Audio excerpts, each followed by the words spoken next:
If you're a Christian single woman who wants to glorify God in marriage and have a family one day, obviously you want to marry a man who is going to be a great dad to your future kids. But how are you going to assess a man as a future father when you're just in this dating phase or you're just in this singleness phase and you're assessing men as potential partners?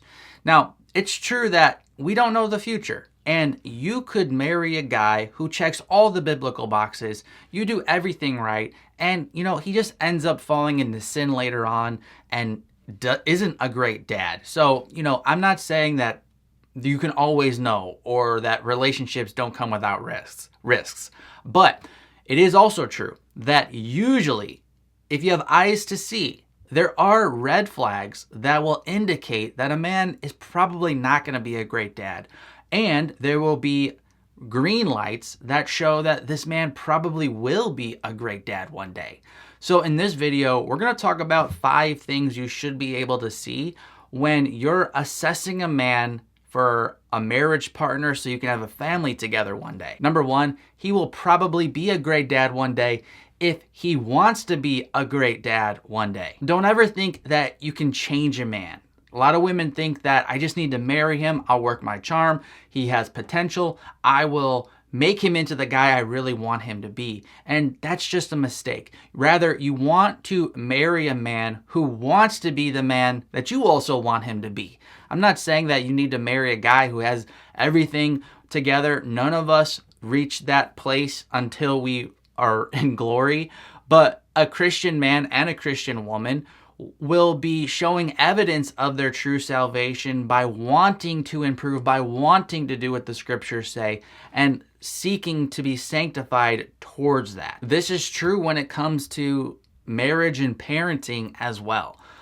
If a dad or if a guy doesn't have a strong desire to have children one day, and he doesn't really desire to be this great father figure, and he's kind of selfish already, don't think that that's going to automatically change just when he has kids. Now, of course, it's not unhealthy if a man knows he doesn't want kids this instant.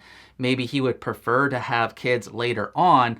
But the first thing you're going to want to look for in a man who will be a great dad is a guy who wants this for himself. Number 2, to be a great father, a man needs to appreciate the differences between men and women. God can certainly make up the difference when there's divorce or death or dysfunction, but he did create us to be raised in environments where there is a loving mom and a loving dad. Again, sometimes we just can't have this. It's a broken planet and it's out of our control sometimes, and God can make up the difference.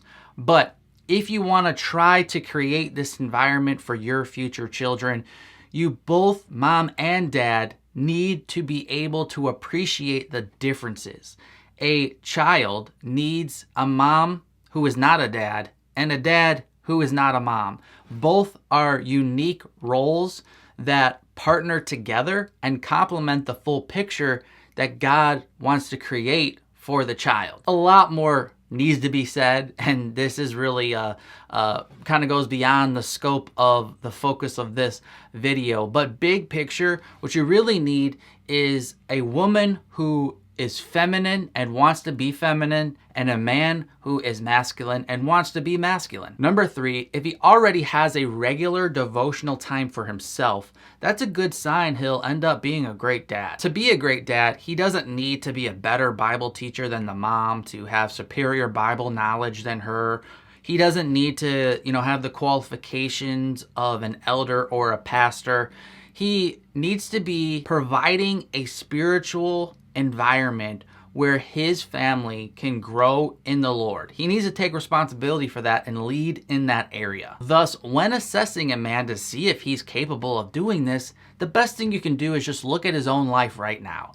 If he's not regularly praying, reading the scriptures, and attending a Christian fellowship on a regular basis, there's no reason to assume that he will then be able to lead a family in doing those things one day if he can't even lead himself in doing that right now. Number 4, kindness is a great sign that a man will be a good father one day. There's a big difference between a nice guy and a kind man. As I'm using the phrase, a nice guy is the type of man who's overly concerned with being liked by others and not offending anyone at any cost. So rather than doing the right thing, even when some people aren't going to like it, a nice guy usually just acquiesces to what other people want, even though his convictions are telling him to do otherwise. This man tends to not be a good father because a child's going to be able to manipulate him. When the kids need a no, the dad won't want to disappoint him, and so he'll give them a yes. Now, on the other hand, a kind man is a man who is wanting to do what is best for other people in the most loving and respectful way possible. He wants to keep the peace and unity as much as he possibly can, but he's also not afraid to do the right thing even when other people don't like it. A kind father knows how to discipline his children in ways that make them feel loved rather than embittered or neglected. Because you can also go the other extreme where a man isn't a nice guy, but he's just a harsh man. He's not kind, he's just, kind of a jerk. And that's certainly not going to be a great father quality either. A kind man is firm but fair. And number 5, a man who is not controlled by his feelings but is willing to do the right thing even when he doesn't feel like it. That's a man who's usually going to be a great dad. Sometimes a child's going to need a yes, and the dad's going to want to say no because he's tired or he just doesn't want to do what the child wants. Or on the other hand, the child needs a no, but the dad is wanting to make the kid happy, and even though he knows it's not the right thing, he says yes anyway. So what you really need is a man who's not governed by his feelings all the time. A good father is going to do what his kids need even when he doesn't feel like doing it. Thus, you want to make sure you marry a man who knows how to control his tongue even though he wants to say something crazy in that moment.